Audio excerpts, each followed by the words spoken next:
নমস্কার বন্ধুরা, সুপ্রভাত সবাইকে। সবাই কেমন আছো? আশা করি ভালো আছো। আমরাও কিন্তু ভালো আছি। তো আজকে চলে এসেছি আরও একটা নতুন ব্লগ নিয়ে। আজকে বৃহস্পতিবার আর এখন বাজে সকাল 7টা। তো এই যে চা হয়ে গেছে আমার করা, আর আজকে একটু বারান্দায় চলে এসেছি। বারান্দায় বসে চাটা খাবো। তো বেশ হালকা হালকা রোদ উঠেছে, আর সকাল থেকে কিন্তু আজকে রোদ উঠেছে। তো তার জন্য ভাবলাম যে বারান্দায় বসে একটু চাটা খাওয়া যাক। তো আর জানো আজকে বৃহস্পতিবার, আবার পুজো করতে হবে, অনেক কাজ কিন্তু আজকে। তো যাই হোক, আজকের ব্লগটা আমি এখান থেকে শুরু করছি। তোমরা দেখতে থাকো, আশা করি ভালো লাগবে। পাপা স্কুলে চলে গেছে, ঘরের সমস্ত কাজকর্ম সেরে নিয়েছি, নিয়ে রান্না বসাতে চলে এসেছি। আজকে কিন্তু তেমন কিছু রান্না করব না, কালকের মাছের ঝোলও একটু আছে। আর রাতে আমাকে আবার আজকে কড়াইশুঁটির কচুরি আর আলুর দম করতে হবে। তো তার জন্য একটা সবজি করে নিলাম। আর আগের দিন তোমাদের দেখিয়েছিলাম লাউ পাতা, মানে লাউ শাক কিনে এনেছিলাম। তো অনেকগুলো পাতা ছিল লাউ শাকে, তো পাতাটা রেখে দিয়েছিলাম। ভাবলাম আজকে একটু বাটা করি, অনেক দিন পর আজকে লাউ পাতা বাটা করলাম। ভালোই লাগে কিন্তু খেতে, আর অনেক দিন পর করছি তো। আর এইটুকুই করলাম, তেমন কিছু রান্না করিনি। আর ভাবছি আলুর দমের আলুটাও একটু সেদ্ধ করে রেখে দিই, তাহলে সুবিধেই হবে। সেদ্ধ করে যদি খোসাটা ছাড়িয়ে রেখে দিই, তাহলে রাতে রান্না করতে সুবিধাটা হবে। তো যাই হোক, রান্নাবান্না সেরে স্নান করে নিয়েছি। তাই যে দেখো, মানে 11:30 বেজে গেল। স্কুল থাকলে কি হয়, সকাল সকাল তো মানে পুজো করতে আসতে পারি না, যেহেতু বৃহস্পতিবারটা অনেকটাই দেরি লাগে পুজো করতে। তো তার জন্য আরই হয় না। তো সবাই স্কুলে চলে গেল, তারপরে আর কি সমস্ত কাজকর্ম সেরে স্নান করে এবার শান্তিভাবে আর কি পুজো করতে বসতে পারবো। তো যাই হোক, চলে এসেছি। আর তোমরা তো জানোই যে আমার একটু বৃহস্পতিবারে দেরি হয় পুজো করতে। যতই তাড়া থাকুক, ভাবি যে একটু তাড়াতাড়ি করে করি, কিন্তু পুজোটা কেন জানি না আমার তাড়াহুড়ো করে হয়ই না।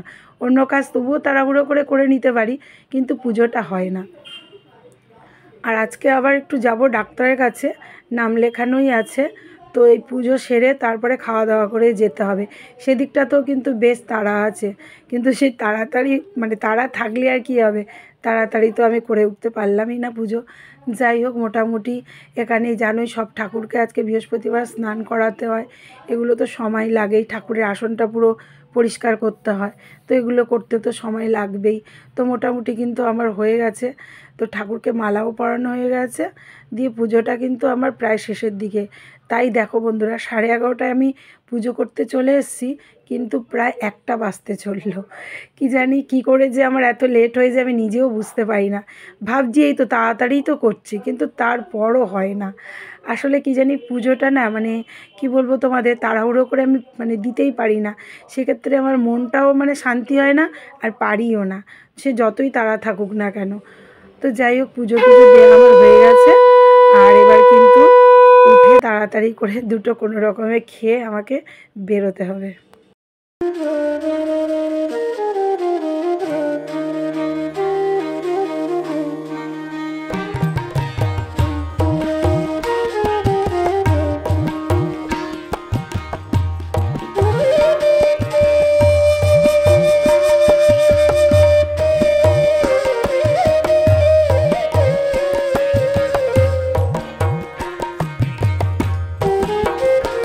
এই যে খাওয়া দাওয়া করে এবার রেডি হয়ে নিয়েছি।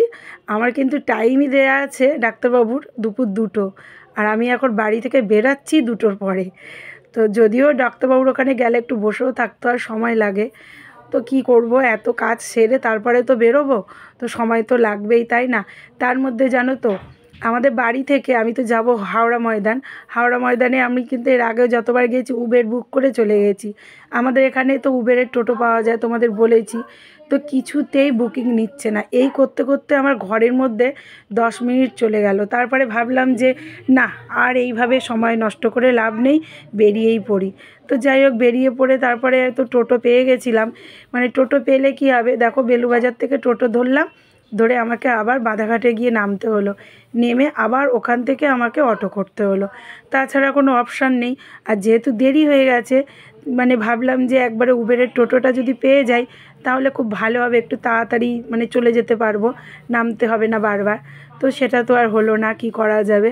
আর এই যে হাওড়া কিন্তু আমি পৌঁছেও গেছি, আর দেখতেই পাচ্ছ এই রাস্তাটাতে উঠে গেছি। আর এই রাস্তাটা তোমাদের কী বলবো বন্ধুরা, আমার এত ভালো লাগে। হাওড়া ব্রিজটা, মানে ব্রিজটা তো বাঁ দিকে যদিও, আর আমি হাওড়া থেকে এটা সোজা চলে যাচ্ছি, ব্রিজের দিকে নয়। তো হাওড়া ময়দানের দিকে রাস্তাটা, এখানটা এলে না আমার যেন মনে হয় যে মনে হয় পাহাড়ে ঘুরতে এসেছি। জানি না কেন এই ফিলিংটা হয়, যেহেতু চারিদিকটা পুরো ফাঁকা, তো তার জন্যই হয়তো হয়।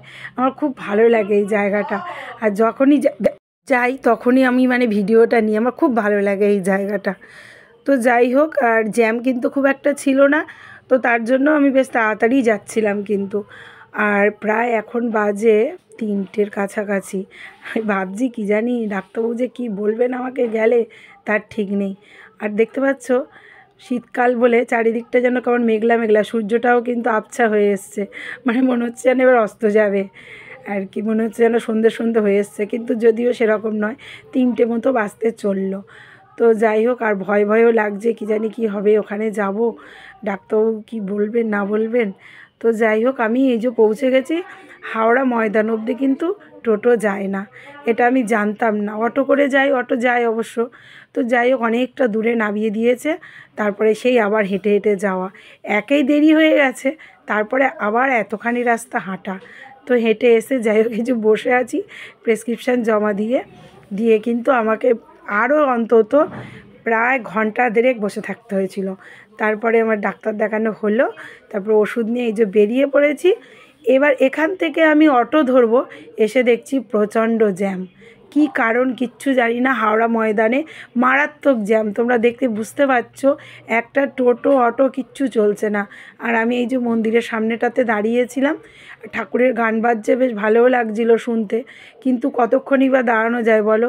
এই করে আমার আজকে অনেকটাই দেরি হয়ে গেল, একে পৌঁছোতে দেরি হলো, তার মধ্যে কি হলো, ডাক্তারবাবুর ওখানে গিয়ে 1-1.5 ঘন্টা বসে থাকতে হলো।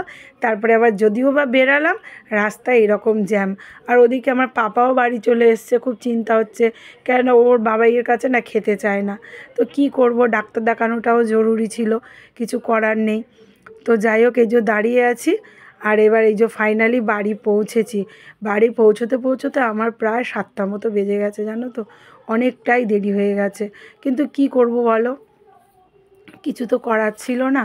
যদিও মানে সব দিকেই দেরি, মানে কি বলো তো, একটা দিকে মানে যখন তোমার দেরি হওয়া শুরু হবে না, সব দিকেই দেরি হয়। আর এই যে পাপা একটু পড়তেও বসে গেছে, এবার আমি একটু ফ্রেশ হয়ে নিয়ে যে রান্নাঘরে যাব, খাবারগুলো বানাবো। আর যে মেয়ে এদিকে কড়াইশুঁটিগুলো ছাড়িয়ে দিচ্ছে, আর পাপাও এদিকে চলে এসছে ওর সাথে। একটু ওদের ভাই বোন, বুঝতে পারছো তো, একটু পড়া, একটু আনন্দ, একটু মজা, এই তো চলেই। দিয়ে আমি এবার এদিকে আলুর দমটা বসিয়ে দিলাম। আর বাবু যেহেতু কড়াইশুঁটিগুলো ছাড়িয়ে দিল, সেহেতু আমার একটু কিন্তু বেশ মানে তাড়াতাড়ি হয়ে গেল, না হলে আবার আরেকটু দেরি হতো। আর বলেছে বারবার করে যে মা আলুর দমটা কিন্তু বেশ একটু কষা কষা করে, বেশ সুন্দর টেস্টি টেস্টি করে, ঝাল ঝাল করে বানাবে।